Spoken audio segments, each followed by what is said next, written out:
Será que a Magazine Luiza está perto de falir? É sobre isso que a gente vai conversar no vídeo de hoje, depois da vinheta.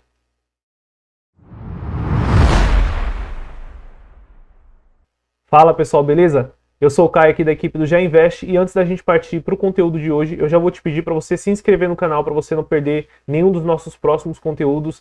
Dá um like nesse vídeo para ajudar a gente a chegar a mais investidores e também comenta aqui embaixo se você concordar ou discordar de tudo que eu falar nesse vídeo, tá? Bom, o tema de hoje, né, é para a gente tentar discutir aqui e entender se a Magazine Luiza, que é aí uma das maiores varejistas, principalmente do e-commerce aqui do Brasil, né, todo mundo conhece, responsável aí pelas lojas da Magazine Luiza, né, e recentemente comprou a KaBuM, comprou um canal do Jovem Nerd. Então é uma empresa que vinha desde 2016 fazendo uma espécie de turnaround, né, crescendo cada vez mais, chegou a ser uma das empresas mais queridinhas aí do mercado, chegou a valer mais de 100 bilhões de reais, era uma das empresas que tinha mais CPFs ali como investidores, e recentemente a gente tem visto uma mudança nessas narrativas, né, cada vez mais pessoas pessimistas com a empresa. Então, antes da gente partir aqui para frente, é preciso a gente falar o que está acontecendo no mercado no momento para a gente tentar entender o porquê e se é possível mesmo que a Magazine Luiza venha a falir, tá? Então, o cenário global, não só aqui no Brasil, é um cenário de inflação. Por diversos motivos, eu discuti nesse vídeo que eu vou deixar aqui sobre a recessão e a crise global desse ano, mas a gente está vendo um aumento de inflação no mundo todo. No Brasil, por ser emergente, tende a ter uma inflação pior mesmo, mas a gente está vendo inflação nos Estados Unidos, na Europa, e esse aumento de inflação, esse aumento dos preços pressiona todos os mercados, mas pressiona principalmente aquelas empresas do varejo que não é o varejo essencial. Então, uma coisa é você comprar ração para o seu pet, que é uma coisa essencial para você, ou remédio na farmácia, e outra coisa é você comprar um teclado, um mouse, que às vezes você só ia comprar ali para fazer uma melhoria no seu setup, no seu computador, né, na sua casa, e você pode esperar um ano, né, 1 ano, 2 anos. Então aquele comércio que vende principalmente coisas que não são essenciais tendem a sofrer mais, que é justamente aonde está inserida a Magazine Luiza, tá? Então a inflação machuca todos os mercados, mas mais ainda o varejo não essencial. Outro impacto aqui muito importante, com a alta da inflação, é muito comum que todos os bancos centrais vão tentar subir os seus juros, né, as taxas de juros, para poder controlar a inflação, né, em todos os países e no Brasil também. A gente começou esse movimento antes dos bancos centrais mundiais, mas é um movimento mundial. Isso impacta de novo a Magazine Luiza por 2 motivos. Primeiro, porque o custo da dívida dela tende a ser mais caro, não só dela, mas para todas as empresas que têm custos de dívidas aí, e dívidas altas atreladas à CDI ou algum tipo de índice aí atrelado à inflação, e também porque, como era uma empresa de muito crescimento, boa parte do valor da Magazine Luiza estava no futuro. Quanto maior a taxa de juros, mais você desconta esses valores a valor presente, né, nos valuations dos analistas de mercado, e a empresa vale cada vez menos. Cada vez que a taxa aumenta um pouquinho mais, 0,5% a mais, 1% a mais, a empresa vale bilhões a menos. Então é um impacto muito forte para a empresa de crescimento. Então a gente está vendo aqui 2 impactos que impactam todas as empresas, mas impactaram a Magazine Luiza bem mais do que a maioria. E um outro cenário aqui é o cenário de e-commerce, né? A gente viu o e-commerce muito forte ali durante a crise que a gente teve em 2020 e 2021, principalmente porque as pessoas estavam comprando muito online, muita gente entrou pela primeira vez no mundo digital, e a gente agora tem uma base muito forte para ser comparada.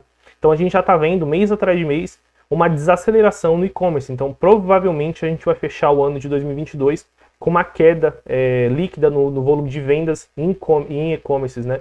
Que era justamente a tese da Magazine Luiza.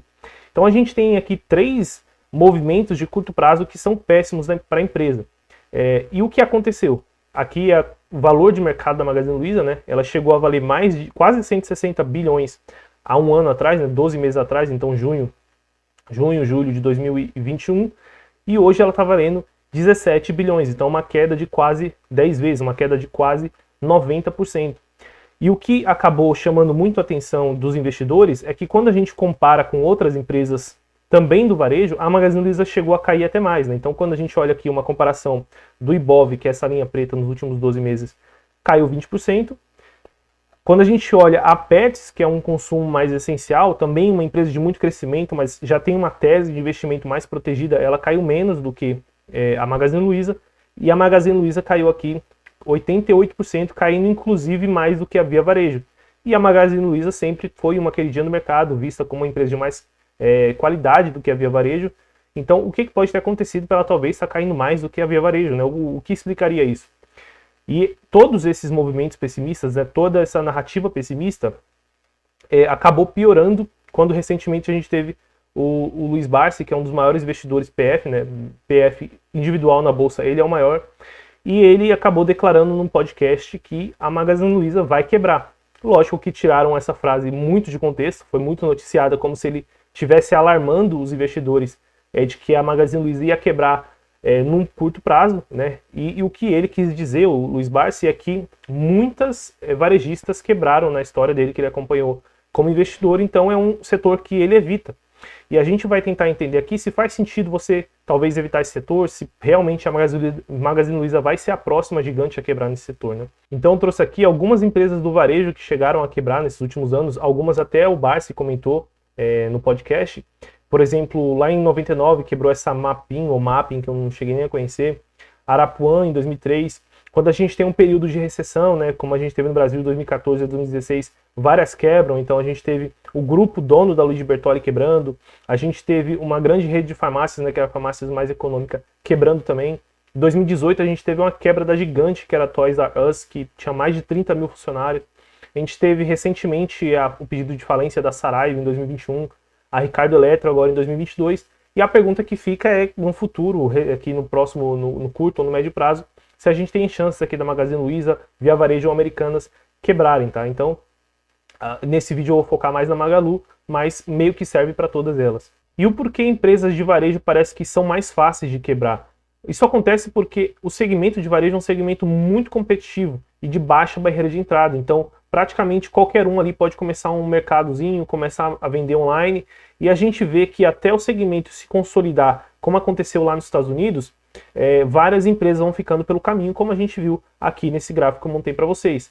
E o segmento de varejo no Brasil é muito competitivo. Então a gente trouxe aqui um gráfico para vocês. Esse gráfico eu peguei no vídeo do Lucas, que ele fez sobre o varejo, sobre principalmente o e-commerce, né? O que a gente acha do e-commerce. Então vou deixar ele linkado aqui, recomendo para vocês assistirem, porque ele está muito bom, um vídeo muito detalhado, com cada uma das teses, né, do Mercado Livre, Magazine Luiza, Via Varejo. Então aquele vídeo é bom vocês assistirem ele antes até de assistir esse daqui.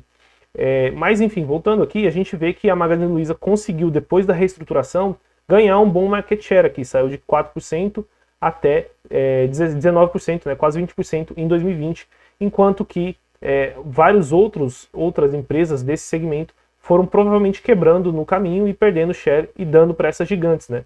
Porém, a gente já vê que uma empresa como o Mercado Livre, né, a Amélia aqui, ganhou bem mais market share e é uma empresa da América Latina. E outra coisa que a gente viu acontecendo em 2020 e 2021, que esse relatório não conseguiu capturar, foi a entrada principalmente da Amazon, que começou a ganhar market share aqui em 2020, e a entrada da Shopee e empresas asiáticas que eu representei aqui pela Shopee. Para vocês terem ideia, só em 2022 agora a Shopee bateu recorde de acessos e de downloads de apps mais de uma vez em vários meses seguidos. Então ela veio para o Brasil e conseguiu acertar a estratégia de marketing dela muito bem, e provavelmente ano que vem, quando fizerem um relatório parecido com esse daqui, a Shopee já deve entrar aqui na lista de uma das vencedoras, uma das maiores aqui de market share. Então é um segmento que é muito fácil, em menos de um ano a gente tem uma empresa que surgiu e já está aqui vendendo muito bem, já está provavelmente ganhando market share das gigantes. Então é um segmento competitivo. E outro problema que eu separei aqui, é um segmento que por conta da competição tende a ter margens muito baixas, né? Margens líquidas muito baixas. Então eu trouxe várias empresas aqui do varejo, de vários varejos diferentes. Então tem pet shop, tem mercado, tem atacarejo, tem farmácia. E a maioria deles tem uma margem líquida ali de 2%, 3%, 1%.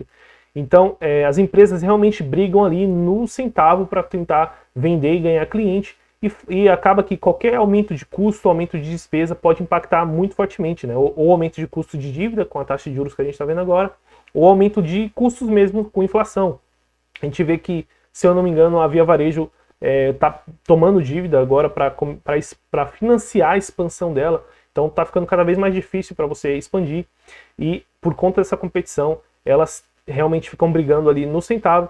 e aí qualquer aumentozinho de custos pode fazer com que elas entrem em dívida, e aí entra naquela espiral que é muito difícil você sair, que é o que aconteceu com várias outras empresas de varejo, agora recentemente com a Ricardo Elétrica. Então aqui, antes da gente, como a gente faz para saber se uma empresa pode falir ou não? Tem uma frase do Peter Lynch que eu gosto muito, que é muito difícil falir se você não tem dívida. Então, a primeira coisa que vocês têm que analisar para saber se uma empresa pode falir ou ela está próxima de falir é se ela tem uma dívida impagável, como é que está a alavancagem dela. Porque se ela não tem alavancagem, no pior dos casos, ela pode tentar fazer uma coisa que a gente chama de pivotar, né, que é mudar de ramo ou investir em outra coisa. Mas se ela não tem dívida, ela não tem credores ali correndo atrás do patrimônio dela, é muito difícil de ela falir, tá? Então eu separei aqui um gráfico da dívida da Magazine Luiza dos últimos 10 anos, e aqui a gente tem a dívida líquida e a dívida e o EBITDA ajustado, né? Comparando a dívida líquida e EBITDA ajustado, desconsiderando o valor a receber. Então a Magazine Luiza, ela reporta nos reportes dela, nos resultados dela, ela coloca no caixa dela bilhões que ela tem a receber. Eu tirei esses bilhões porque, teoricamente, esse dinheiro só vai entrar no caixa dela a prazo, né? Então ela não pode, no meu entendimento, a gente não pode considerar isso daqui na hora de analisar a alavancagem da empresa.